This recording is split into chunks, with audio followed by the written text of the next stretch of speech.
तुम्ही राहायला अकोल्याला आहे. तालुक्याच्या ठिकाणी हो हो आणि तिथून एवढ्या डोंगराळ भागामध्ये जसं आपण आता हे प्रवास करून आलो बरोबर. तर गाडी इथपर्यंत कशी आली तुम्ही पाहिली असेल.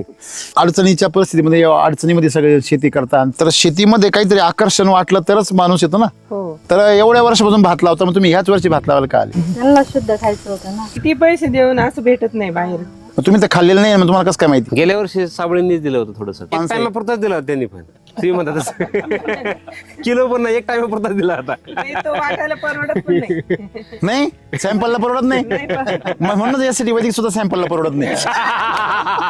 आमच्या लागवडीच्या वेळेस 200 रुपये किलो आणि बुकिंग जवळपास आमच्या वारकऱ्यांमध्ये झाली. अजूनही विचारतात तुम्ही उरलं तर आम्हाला दे. काय बात करता हो तुम्ही. हा भात लागवडीच्या वेळेसच बुक केलाय. लागवडीच्या वेळी बुक झालेला आहे. किती रुपये किलोनी. 200 रुपये किलोनी. काय भात करू राहिले तुम्ही. हो काय भात करू राहिले असं म्हणायचं का? हा बाजार ठरवला कोणी. हो शेतकऱ्यांनी ठरवला शेतकऱ्यांनी ठरवलं. की याचा 200 रुपये बाजार आहे हो आणि तरी बुक झाला तरी बुक झाला. तरी वेटिंग मध्ये. आजकाल लाख लाख रुपये पगार आहेत लोकांना पण शुद्ध खायला भेटत नाही. क्या बात पैसे हातावर क्या बात एक नंबर उत्तर आहे. कॉलनी जे आहे ना हा प्रत्येक जण म्हणते आम्हाला आता पाहिजे पण आता एवढ्यांना पुरणार नाही ते. मग का हो, तुम्ही 15 वर्ष तुमच्या पद्धतीने पिकवला आम्ही तेव्हा आम्हाला का नाही 100 रुपये बाजार भेटला. नाही त्याचे बाजार ठरवायचा अधिकार शेतकऱ्याला नाही.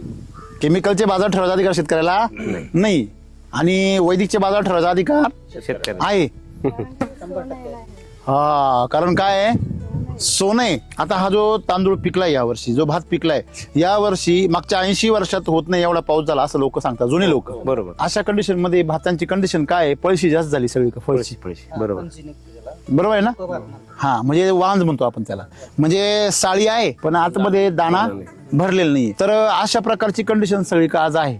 फुटवे पण नाहीये भातामध्ये रोगराई ज्यादा आहे. आम्ही रस्त्याने बरंच पाहिले भात वगैरे बुरशीचे अटॅक ज्यादा आहे. आता अजून याला पुढे जायचंय अजून ताप सहन करून याला परत खळ्यापर्यंत जायचंय. तोपर्यंत याच्यावर किती परिणाम होतो ते बी बघणं फार गरजेचं आहे केमिकल मध्ये. आता याची चमकच अशी दिसते की नुसतं पातं नाही तर याची जे साळ आहे ते चमकतंय. जी साळ आहे याची तीच लांबून बघा उन्हामध्ये पाहिली तुम्ही काय होती. खालचा प्लॉट आपण पाहिला तर काय असा चमचम चमचम. आता प्लॉट जरी पाहिला आपण तरी साळ काय होते अशी चमकते. म्हणजे साळीवर काय आहे लष्टर आहे. लष्टर कधी येतं आता महाराजांची एवढी चमक आहे. रोज सात्विक अन्न खाता म्हणूनच आहे ना. बरोबर. सात्विक चिंतन आणि सात्विक आहार आहे. आमचा आहार बी तामसिक आणि चिंतन बी बरोबर आहे का. त्याच्यामुळे तसं मातीमध्ये केमिकलचा आहार आहे त्याच्यामुळे ते अन्न बी तसंच पिकतं. मग तुम्हाला बाजार भाव ठरवायचा अधिकार नाही. त्या मालाला काळवंड लगेच बरोबर आहे ना. रोगाला बळी पडतं.